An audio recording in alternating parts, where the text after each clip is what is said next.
This is what 4 days in the ocean looks like. I got towels on the floor, jackets, books. We made this little pad down here because it's cozy and you can't fly it off of your bunk. So you can just sleep there if you want. Yep. Boat life.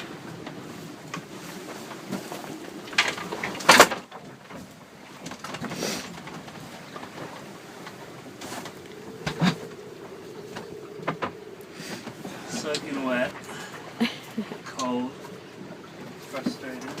So much for those new sails with those chunky big slugs on it, huh?